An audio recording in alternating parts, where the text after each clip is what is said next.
Hi friends, you welcome to Shyam institute. So ఇవాళ మనము current అఫైర్స్లో ఈ టాపిక్స్ డిస్కస్ చేయబోతున్నాం. ఇక్కడ చూడండి, అంతర్జాతీయ నృత్య మరియు గాన దినోత్సవం, డ్యాన్స్ అండ్ సింగింగ్ డే కదా, డ్యాన్స్ అండ్ సింగింగ్ డే 2025 గురించి డిస్కస్ చేద్దాం. దీని తర్వాత ఎర్రటి కిరీటం పైకప్పు తాబేలు, ఇవి స్పెషల్గా మనకి ఈ మధ్య ఈ గంగా నది దగ్గర కనిపించడం జరిగింది. వీటి గురించి మాట్లాడదాం. ఉడాన్ కార్యక్రమానికి 8 సంవత్సరాలు.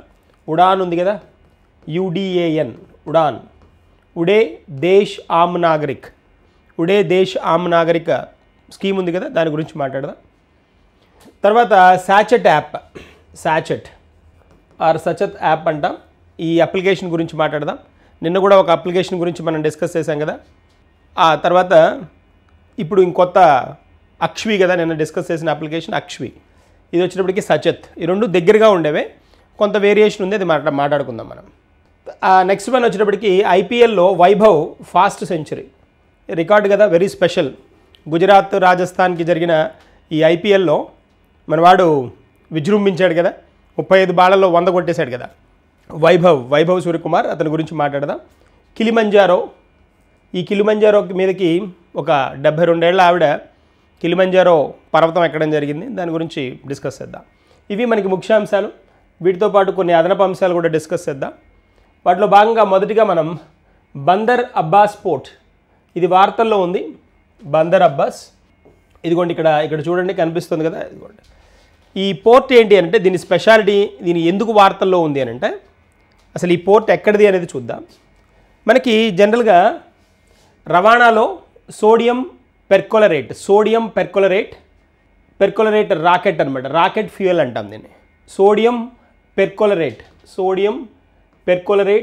రాకెట్ ఫ్యూయల్, SPRF అనమాట. ఇది మిజైల్స్లో వాడే ఇంధనం అనమాట. మిజైల్ ఉంటాయి కదా, క్షిపణులు ఉంటాయి కదా, వాటిలో వాడే ఇంధనం అనమాట. ఇది ఏమైంది అని అంటే, ఈ ఇరాన్లోని షాహిద్ రాజీ పోర్ట్, ఇరాన్లో ఉన్న షాహిద్ రాజీ అనేది పోర్ట్ పేరు అనమాట. ఈ షాహిద్ రాజీ పోర్ట్లో ఇదేమైంది అని అంటే, ఇది రవాణా జరుగుతుండగా స్పిల్ అయిపోయింది, పడిపోయింది అనమాట. మొత్తం అక్కడ స్పిల్ అయిపోయి ఎక్స్ప్లోడ్ అవడం, కంప్లీట్గా అది బ్లాస్ట్ అయిపోయి దానిలో నీళ్ళలో కలిసిపోవడం జరిగిందనమాట. అందుకని వార్తల్లో ఉంది. ఖచ్చితంగా ఇలాంటివి మనకి పర్యావరణానికి సంబంధించినవి కదా. ఇవి జనరల్గా ఏం చేస్తాయనంటే, ఇలాంటి ఫ్యూయల్స్ కానీ లేదా ఐరన్ ఆక్సైడ్ లాంటివి అప్పుడప్పుడు ఈ తీసుకువెళ్తూ ఉంటే ట్రాన్స్పోర్టేషన్లో, రవాణాలో ఏమవుతాయంటే అవి పగిలిపోయి నీళ్ళలో కలిసిపోవడం, అక్కడ ఉన్న జంతుజాలాలు ఉంటాయి కదా, స్పెసిస్ ఉంటాయి కదా, వాటికి ఇబ్బంది కలిగించే పరిస్థితి జరుగుతుందన్నమాట. అక్కడ ఉండే కోరల్ రీఫ్ కానీ, లేకపోతే అక్కడ ఉండే జంతువులు ఉంటాయి కదా, ఎనిమల్స్ ఉంటాయి కదా, మనకి వాటర్ ఎలిఫెంట్స్ కానీ, తర్వాత అక్కడ ఉండే ఫిషెస్ కానీ, వేల్స్ కానీ ఏవైతే ఉంటాయో అవి జనరల్గా ఏమవుతుంటే వాటి సిస్టమ్కి వాటి సిస్టమ్ ఎఫెక్ట్ అయ్యే స్కోప్ ఉంటుంది. సో ఏ పర్టికులర్ ఫ్యూయల్ అనేది కూడా తెలియాలి, ఏ ఇంధనం అనేది కూడా తెలియాలి. సోడియం పెర్కోలరేట్ రాకెట్ ఫ్యూయల్ అంట, ఇది స్పిల్ అయిందనమాట. ఓకేనా, మిజైల్స్లో వాడే ఇంధనం అనమాట. ఇది వచ్చేటప్పటికి మనకి ఈ ఇరాన్ షాహిద్ రాజీ పోర్టులో భాగమే ఈ బందర్ అబ్బాస్ అనేది. బందర్ అబ్బాస్ పోర్ట్ అనేది ఈ ఇరాన్ షాహిద్ రాజీ పోర్ట్లో భాగం. మనకి క్వశ్చన్ ఎలా అడుగుతాడు, ఈ పోర్ట్ ఎక్కడిది అని అడుగుతాడు, ఏ దేశంలోది అని అడగచ్చు. ఏది, ఇరాన్ షాహిద్ రాజీ పోర్ట్, లేదా షాహిద్ రాజీ పోర్ట్ ఎక్కడిది అని అడుగుతాడు. లేదా మనకి ఏమడుగుతా అంటే, బందర్ అబ్బాస్ పోర్ట్ అనేది ఏ దేశానికి చెందింది అని అడుగుతాడు. ఇరాన్ కదా, దేనిలో భాగం ఇది, షాహిద్ రాజీ పోర్ట్లో కదా. కాబట్టి ఇన్ని క్వశ్చన్లు అడగడానికి స్కోప్ ఉంది ఇక్కడ. తర్వాత వచ్చేటప్పటికి ఇక్కడ మనం ఒక పాయింట్ కనుక చూస్తే, ఈ చబహర్ పోర్ట్, ఇరాన్ అనగానే మనకి బాగా గుర్తొచ్చేది ఏంటి అని అంటే చబహర్ పోర్ట్. ఈ చబహర్ పోర్ట్ గురించి ఎందుకు చెప్తారు అని అంటే, ఎందుకు డిస్కస్ చేస్తారు అంటే, ఈ పోర్టుని నిర్మించింది ఎవరు అని అంటే భారతదేశమే దాన్ని నిర్మించి ఇచ్చింది. ఎవరికి, ఇరాన్కి, చబహర్ పోర్ట్. చబహర్ పోర్ట్ వచ్చినప్పటికి ఇంకొక స్పెషాలిటీ కూడా ఉంది. భారతదేశం అంతర్జాతీయంగా అంటే బయట దేశాలలో ఇంట్రడ్యూస్ చేసిన మొదటి పోర్ట్ ఇదే, చబహర్ పోర్ట్. తర్వాత వచ్చినప్పటికి మయన్మార్లో సిత్వే పోర్ట్. సో ఇది మొదటి ఇంటర్నేషనల్ పోర్ట్ కింద చెప్తారు. చబహర్ పోర్ట్ ఎక్కడిది, ఇరాన్లోదనమాట. ఈ చబహర్ పోర్ట్ గురించి మనం ఎందుకు మాట్లాడుతున్నాం ఇప్పుడు అంటే, ఈ చబహర్ పోర్ట్ ఏదైతే ఉందో దానికి వెస్టర్న్ సైడ్గా, పడమర వైపున ఈ పోర్ట్ ఉంటుందన్నమాట, షాహిద్ రాజీ పోర్ట్ ఉంటుంది. ఇక్కడ జరిగిందనమాట ఈ స్పిల్ అవ్వడం. అందుకని ఈ బందర్ అబ్బాస్ పోర్ట్ మనకి వార్తల్లో ఉంది. తర్వాత ఇక్కడ ఈ ఇది వచ్చేటప్పటికి పర్షియన్ గల్ఫ్కి తర్వాత గల్ఫ్ ఆఫ్ ఒమన్కి మధ్యలో ఉండే పోర్ట్ అనమాట. ఇది కూడా గుర్తుంచుకోండి, సోషల్ మన జాగ్రఫీకి సంబంధించి పర్షియన్ గల్ఫ్ ఒకటి, తర్వాత గల్ఫ్ ఆఫ్ ఒమన్, ఈ రెండింటికి మధ్యలో ఉన్న పోర్టే మనకి ఇరాన్ షాహిద్ రాజీ పోర్టు. దానిలో భాగమే బందర్ అబ్బాస్ పోర్ట్. ఇప్పుడు దాదాపు 3 పోర్ట్ల గురించి మనం మాట్లాడుకున్నాం. ఒకటేంటి అంటే ఇరాన్ షాహిద్ రాజీ పోర్ట్, దానిలో భాగమైన బందర్ అబ్బాస్ పోర్ట్ ఏదైతే ఉందో అక్కడ ఈ మనకి సోడియం పెర్కోలరేట్ రాకెట్ ఫ్యూయల్ ఏదైతే ఉందో అది స్పిల్ అయిందని చెప్పుకున్నాం. ఇది చబహర్ పోర్ట్కి పడమట వైపు ఉందని చెప్పుకుంటున్నాం. చబహర్ పోర్టు భారతదేశం నిర్మించిన పోర్ట్ అని చెప్పుకుంటున్నాం ఇరాన్లో. అంతేకాకుండా భారతదేశం బయట దేశాలలో నిర్మించిన మొదటి పోర్ట్ కూడా ఇదే అనమాట.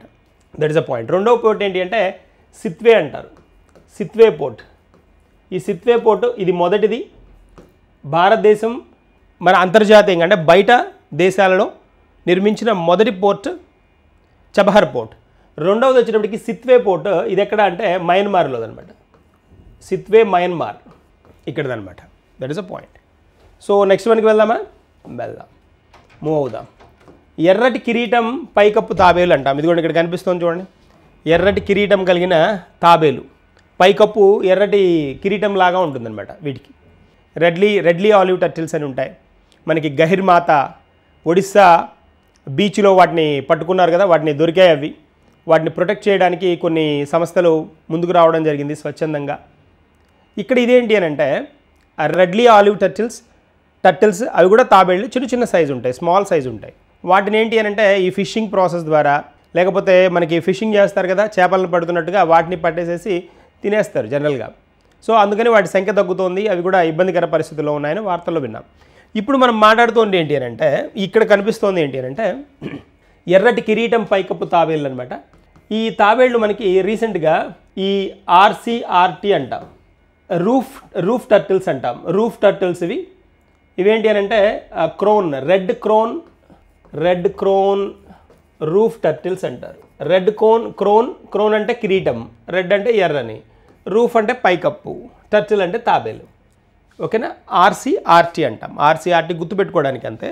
ఈ RCRT ఏంటి అని అంటే ఇవి దాదాపుగా ఒక 20 ఈ ఎర్ర కిరీటం పైకప్పు ఉన్న తాబేళ్ళని గంగా నదిలో తీసుకువెళ్ళి వాటిని కలపడం జరిగిందనమాట. అంటే వాటిని యాడ్ చేయడం జరిగిందనమాట. బయట దొరికిన వాటిని తీసుకుని నీళ్ళలో గంగా నదిలో వదిలిపెట్టడం జరిగిందనమాట. అందుకని వార్తల్లో ఉన్నాయి మనకి. వీటి పరిస్థితి ఏంటి అంటే ఎక్కడెక్కడ ఏ దేశాల్లో ఇవి మనకి కనిపిస్తాయి అని అంటే 3 దేశాల్లో బాగా, ఇండియా ఒకటి, బంగ్లాదేశ్ ఒకటి, తర్వాత నేపాల్ ఒకటి. ఇండియా, బంగ్లాదేశ్, నేపాల్, IBN అనమాట. ఇండియా, బంగ్లాదేశ్, నేపాల్లో మనకి వీటి ఆవాసాలు కనిపిస్తాయి, అంటే ఇవి ఉన్న దాఖలాలు మనకి కనిపిస్తాయి. అయితే ఇక్కడ చంబల్ రివర్ అంటాం. చంబల్ రివర్ మనకి చంబల్ నది మధ్యప్రదేశ్లో ఉంది, మధ్యప్రదేశ్లో అనమాట. ఈ చంబల్ రివర్ గరియల్ శాంక్చురీలో చంబల్ నదిలోని మధ్యప్రదేశ్లో ఉన్న చంబల్ నదిలోని ఈ గరియల్ శాంక్చురీలో ఇవి ఉన్నట్టుగా కనుక్కున్నారనమాట. అయితే పరిస్థితి ఏమవుతుందంటే వీటి నెంబర్ చాలా తక్కువ ఉండేటప్పటికీ దాదాపుగా క్రిటికల్లీ ఎండేంజర్డ్ పొజిషన్లో ఉన్నాయి. అంటే బాగా తీవ్ర ప్రమాద పరిస్థితుల్లో ఉన్నామన్నమాట. తీవ్ర ప్రమాద పరిస్థితుల్లో ఉన్న తాబేళ్లుగా మనకి IUCN కూడా రికగ్నైజ్ చేసింది. International union for conservation of nature అంటాం.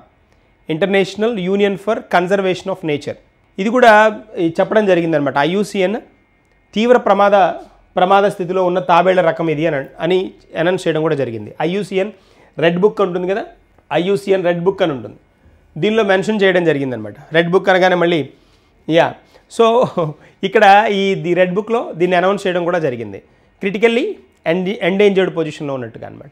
సో అది ఇంపార్టెంట్ మనకి. ఇప్పుడు ఎలా అడుగుతాడు, క్వశ్చన్ ఎలా పోస్ట్ చేయడానికి ఛాన్స్ ఉంటుంది, IUCN ప్రకారం ఏ పరిస్థితిలో ఉంది ఇది అని అడుగుతాడు.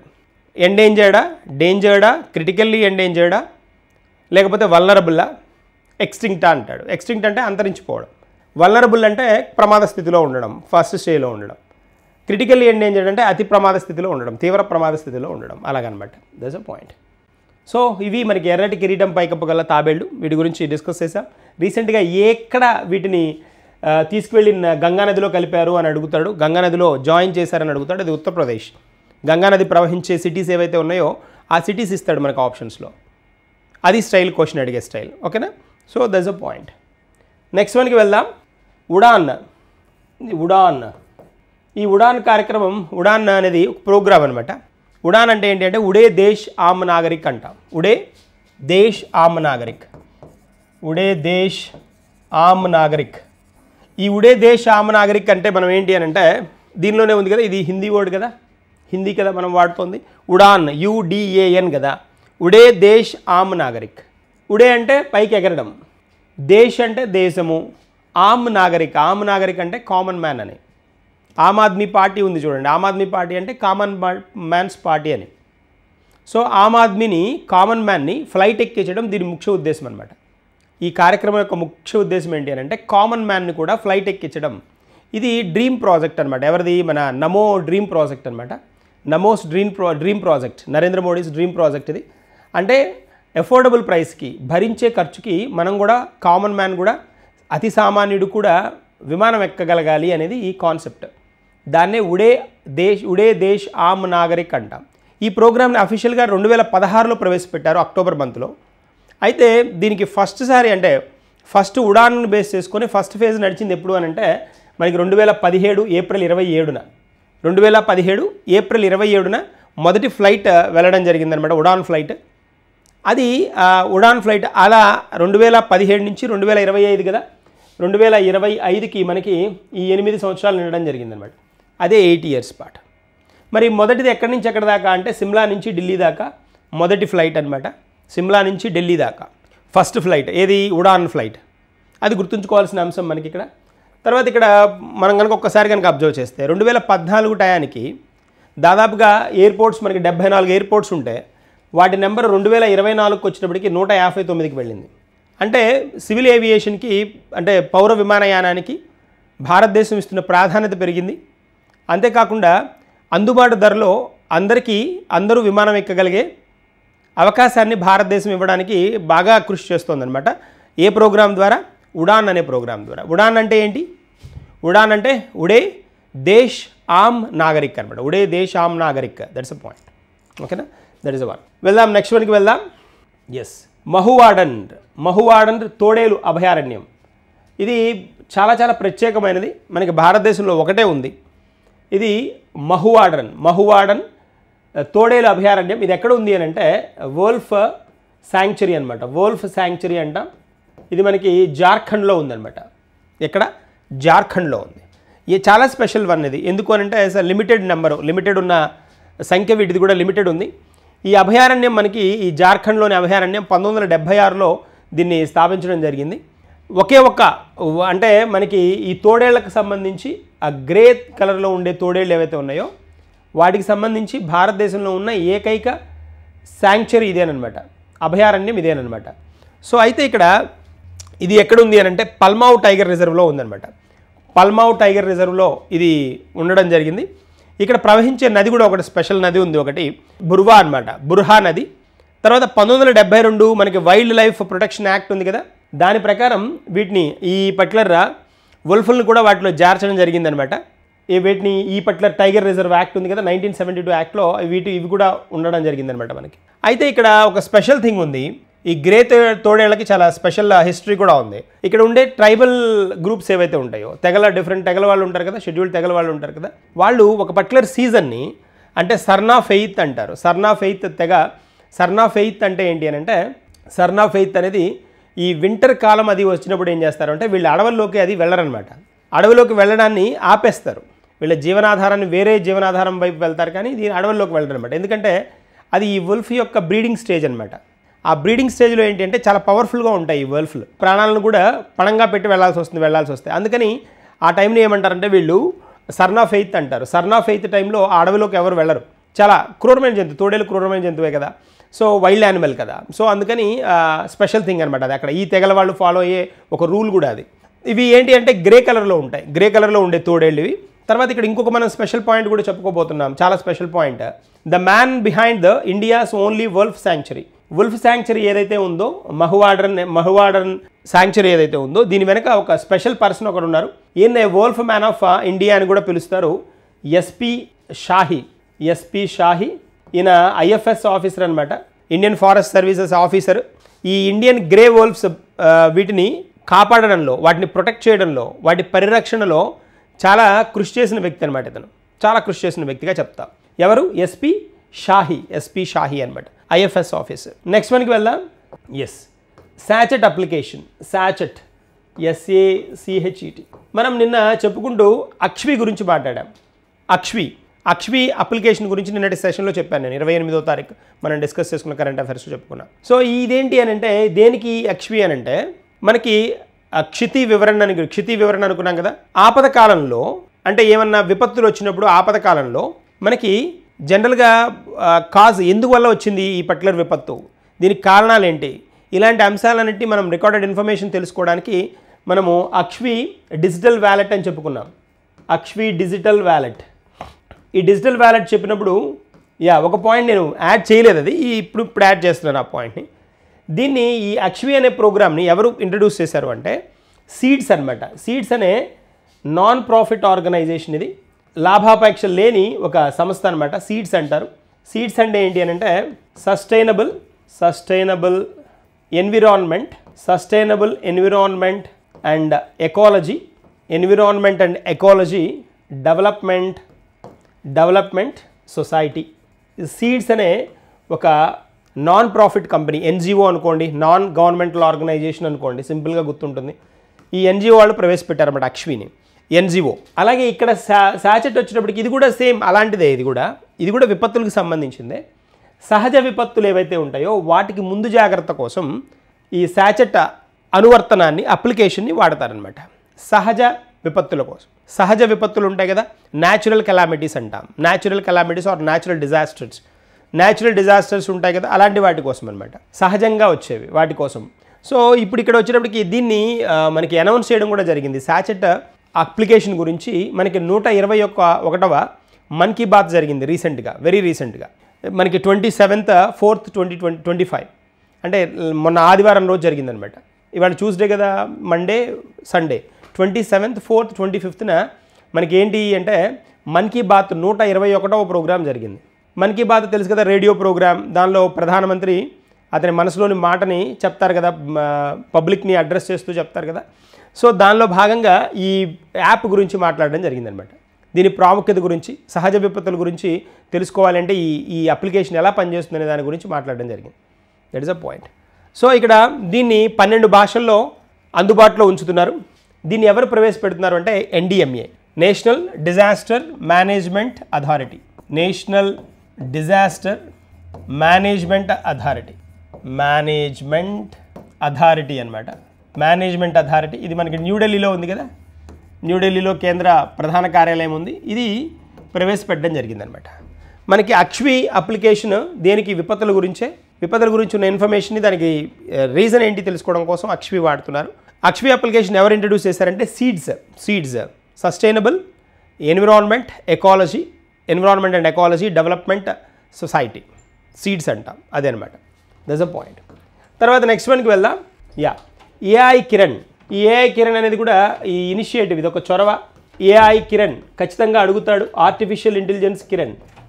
ఈ AI కిరణ్ యొక్క ముఖ్య ఉద్దేశం ఏంటి అని అంటే, ఈ మహిళా లీడర్లు ఉంటారు కదా, అంటే ఎవరైతే బాగా యాక్టివ్గా ఉండే విమెన్ ఎవరైతే ఉంటారో, అంటే నాయకత్వ లక్షణాలు ఉన్నవాళ్ళు ఉంటారు కదా, లీడర్షిప్ క్వాలిటీస్ ఉన్నవాళ్ళు, అలాంటి నాయకత్వ లక్షణాలు ఉన్న స్త్రీలని కొంతమందిని ఎంచుకొని వాళ్ళకి ఆర్టిఫిషియల్ ఇంటెలిజెన్స్, కృత్రిమ మేధకు సంబంధించిన అవగాహనను పెంచి వాళ్ళని కృత్రిమ మేధస్సుకు సంబంధించిన ఏవేవైనా వాళ్ళకి అందుబాటులో ఉండే ఉద్యోగ అవకాశాలు కల్పించడమే దీని ముఖ్య ఉద్దేశం.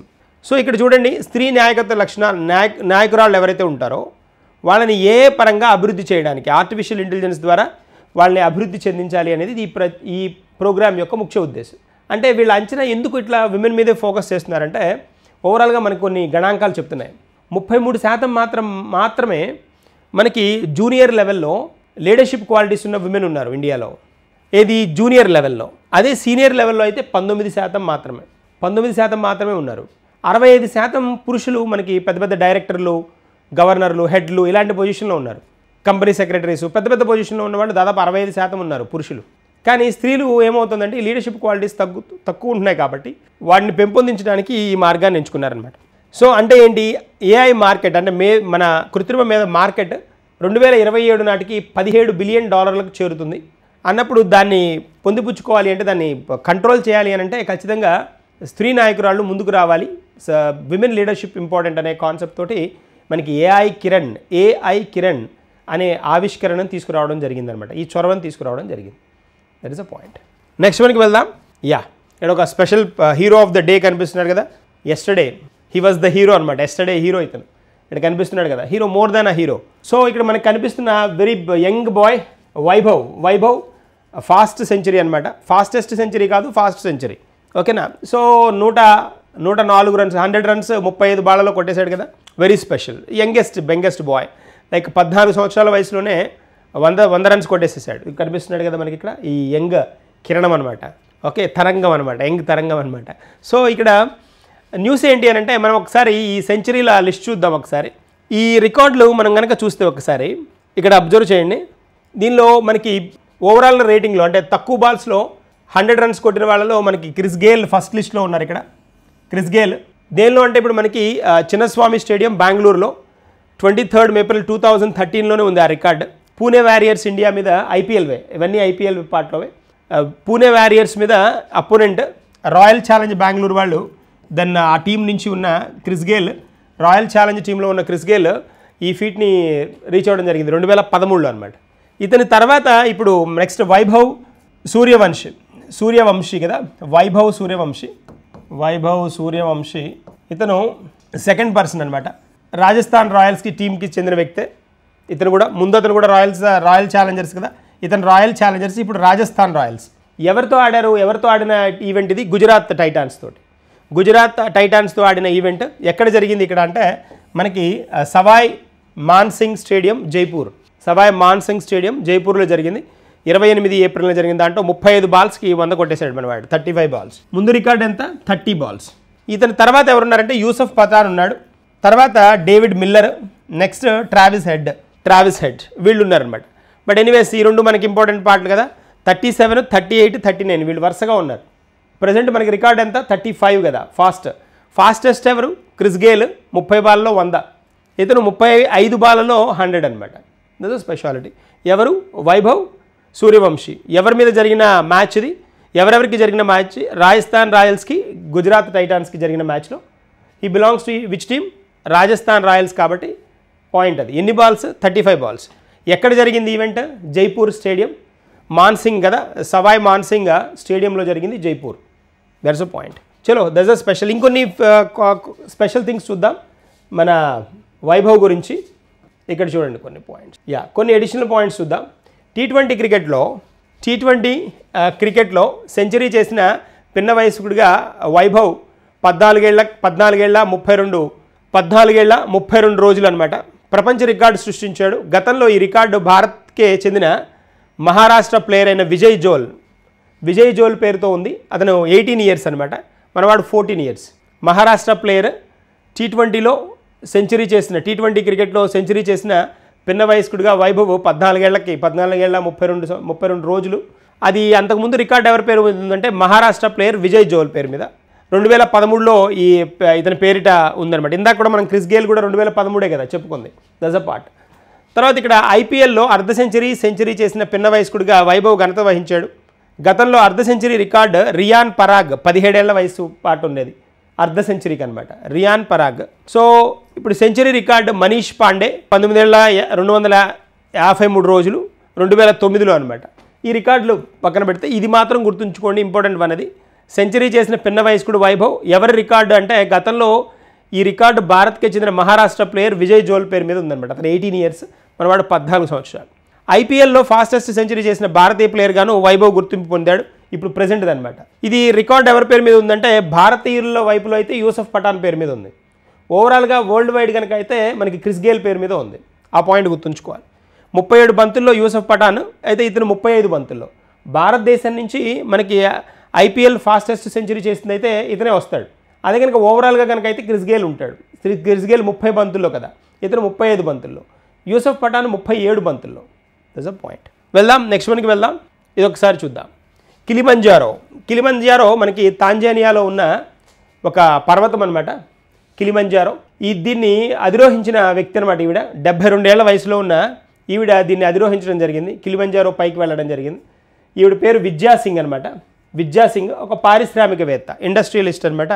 ఈవిడ ఇంత పెద్ద వయసులో దాన్ని అధిరోహించడం అనేది చాలా స్పెషల్ థింగ్ అనమాట.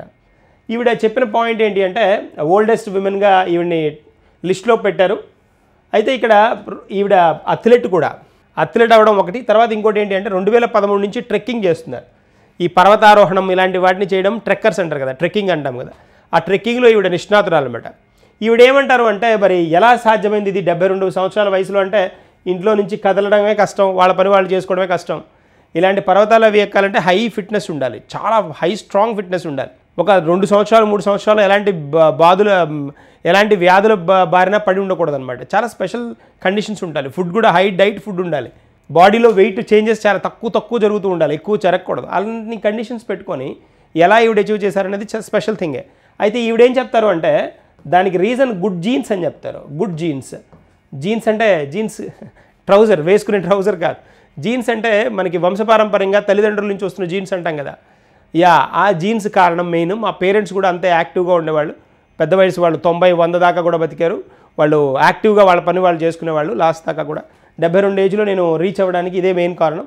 దీంతోపాటు ఏంటంటే జీవన విధానం, మంచి జీవన విధానం, మెడిటేషన్ లాంటివి చేసుకోవడం, తర్వాత పోతే సాత్విక ఆహారం తీసుకోవడం. సాత్విక ఆహారం ఉంటుంది కదా, ఫుడ్ కూడా భారీ ఫుడ్లు ఎక్కడ కాకుండా నార్మల్ ఫుడ్ అలాంటివి తీసుకొని హెల్త్ని బ్యాలెన్స్ చేసుకున్నానని చెప్తున్నాను అనమాట ఇవిడ. That's a point. సో పేరేంటి? విద్యా సింగ్. ఎన్ని సంవత్సరాలు? 72 సంవత్సరాలు. ఎక్కడ? కిలిమంజారో టాంజానియాలో అనమాట, ఆఫ్రికాలో. సో కెన్యాకి దగ్గరగా ఉండే ఒక పర్వతం అనమాట. That's a point. నెక్స్ట్ వన్కి వెళ్దాం. అంతర్జాతీయ నృత్య మరియు గాన దినోత్సవం. దీన్ని మనం ఏప్రిల్ 29న అబ్జర్వ్ చేస్తాం, ఏప్రిల్ 29న. దీన్ని ITI, international theatre institute, ITI దీన్ని ఎవ్రీ ఇయర్ దీన్ని అబ్జర్వ్ చేస్తుందన్నమాట. ఇది ఐటీఐ అనేది ఏంటంటే యునెస్కోలో ఒక భాగస్వామి అనమాట, పార్ట్నర్ అనమాట. సో యునెస్కో భాగస్వామిగా ప్రతి సంవత్సరం ఏప్రిల్ 29న ఇంటర్నేషనల్ డ్యాన్స్ అండ్ సింగింగ్ డేగా ఏప్రిల్ 29ని అబ్జర్వ్ చేసింది ఎవరు అని అంటే ఐటీఐ అనమాట. సో ఇక్కడ మనకి ఈ సంవత్సరానికి వచ్చినప్పటికి 2025కి వచ్చినప్పటికి దీని థీమ్ కనుక చూసామనుకోండి ఒకసారి, dances unifying power to transcend cultural and geographical boundaries. ఏవైతే భౌగోళికమైన హద్దులు ఏవైతే ఉంటాయో, భౌగోళిక హద్దులు, తర్వాత సాంస్కృతికపరమైన హద్దులు ఏవైతే ఉంటాయో వాటిని చెరిపేసేది ఏవి అని అంటే డాన్స్, సింగింగ్. ఎందుకంటే వీటికి హద్దులు ఉండవు, ఎల్లలు ఉండవు అనమాట. ఎందుకంటే మ్యూజిక్ ఏ కంట్రీదైనా, ఎక్కడ ఉన్న మ్యూజిక్ అయినా, ఎక్కడున్న డ్యాన్స్ అయినా ప్రపంచవ్యాప్తంగా అందరినీ ఆకర్షించవచ్చు. అది పాయింట్ అనమాట. దట్ ఈస్ అ థీమ్ అనమాట. ఓకేనా? ఇక్కడ ఇంకొక బుక్ చూద్దాం. ఇక్కడ చూడండి, ఇక్కడ అబ్జర్వ్ చేయండి. Yes, I'm on the hit list. డిఫరెంట్గా ఉంది కదా book name. I'm on the hit list. నేనే ముందంజలో హిట్ లిస్ట్లో ఉన్నాను, టాప్ లిస్ట్లో ఉన్నానని చెప్పడం. ఇది పాజిటివ్గా కాదు, నెగిటివ్ టర్న్లో. మనకి ఈ పర్టికులర్ ట్యాగ్ ఎక్కడిది అని అంటే దీన్ని రాసింది, ఈ బుక్ రాసింది ఎవరు అంటే రోలో రోమిగ్ అనమాట. రోలో రోమిగ్ అనే ఆథర్, రచయిత అయిన ఈయన రాసిన పుస్తకం ఇది. ఇది ఎవరి గురించి అని అంటే ఇది మనకి బాగా తెలిసిన పర్సనే, చాలా స్పెషల్ పర్సన్. మనకి సౌత్ ఇండియాలో దక్షిణ భారతదేశంలోని బెంగళూరుకి చెందిన ఫేమస్ జర్నలిస్ట్ అనమాట. బెంగళూరుకి చెందిన చాలా ప్రముఖమైన జర్నలిస్ట్. ఈవిడ్ని చంపేశారు కదా, హిట్ లిస్ట్లో ఉందన్నమాట. పొలిటికల్ లీడర్స్ గురించి, వాళ్ళ గురించి బాగా బుక్స్లో నోట్ చేసినందుకు, హైలైట్ చేసినందుకు ఈవిడ్ని చంపేశారు. ఆవిడే మనకి గౌరీ లంకేష్ అనమాట. ఈవిడ స్టోరీ అనమాట ఇది. I'm in the hit list, నేను హిట్ లిస్ట్లో ఉన్నానని ఆవిడ బతుకున్నప్పుడే బుక్ రాసుకున్నారనమాట. ఆవిడ బతుకున్నప్పుడే బుక్ రాశారు. 2017లో ఈవిడ్ని చంపేశారు. ఈ జర్నలిస్ట్ ఈవిడ చాలా ఫేమస్ జర్నలిస్ట్. ఈవిడ్ని ప్రభుత్వం గురించి నెగిటివ్గా రాస్తున్నారనే పాయింట్ తోటి, ప్రభుత్వాన్ని ఎండగడుతున్నారనే పాయింట్ తోటి ఈవిడ్ని చంపేస్తారనమాట. సౌత్ ఇండియన్, బెంగళూరుకి చెందిన వ్యక్తి ఈవిడ, దక్షిణ భారతదేశానికి చెందిన వ్యక్తి. ఆ బుక్ ఈవిడ బతికున్నప్పుడే రాసుకుందనమాట. ఆ బుక్ రాసిందనమాట. నేను హిట్ లిస్ట్లో ఉన్నానని ఆవిడ రాసుకుంది ఆ బుక్. ఆవిడకు చెప్పిన స్టోరీ అనమాట. దాన్ని పుస్తకంలాగా మార్చింది ఎవరు అని అంటే రోలో రోమిగ్ అనే రచయిత. ఇతను పుస్తక రూపంలో దీన్ని బయటికి తీసుకురావడం జరిగిందనమాట. That is a point. ఇంకొక బుక్ చూద్దాం. Yes, the tiger share. జనరల్గా మనం ద లయన్ షేర్ అంటాం. లయన్ షేర్ అనేది కామన్గా యూస్ చేసే ఇడియం కూడా ఉందనుకుంటాను. ఇడియము ఫ్రేజో ఉంది. ద లయన్ షేర్ అంటారు. లయన్ షేర్ అంటే సింహభాగం అంటాం. తెలుగులో సింహభాగం అంటాం కదా. సింహభాగం అంటే మెజారిటీ పార్ట్ కనుక తీసుకుంటే దాన్ని లయన్ షేర్ అంటాం, సింహభాగం. అలాగే ఇప్పుడు ఇది బుక్ పేరు ఏంటంటే ద టైగర్ షేర్. ఈ టైగర్ షేర్ అనేది మనం కేశవ గుహ రాసిన బుక్ ఇది. కేశవ గుహ దీని రచయిత అనమాట. ఈ టైగర్ షేర్ అనేది ఏంటి అంటే విటీ అంటే ఒక సరదా కామెడీ రిలేటెడ్ కామిక్ సంబంధించిన ఒక బుక్ అనమాట. ఇది లైఫ్ స్టైల్ గురించి మాట్లాడే ఒక పుస్తకం అనమాట. సో ఎవరు రాశారు బుక్ని? కేశవ గుహ. పుస్తకం పేరేంటి? బుక్ పేరేంటి? The tiger share. జనరల్గా మనం వినేది ఏంటి? ద లయన్ షేర్ వింటాం, ఇది టైగర్ షేర్. ఓకేనా? ఇది మనకి కాన్సెప్ట్. ఇవి ఇవాళ కరెంట్ అఫైర్స్. రేపటి కరెంట్ అఫైర్స్లో కలుద్దాం, మరికొన్ని కాన్సెప్ట్స్ డిస్కస్ చేద్దాం. I wish you all the best. Thank you.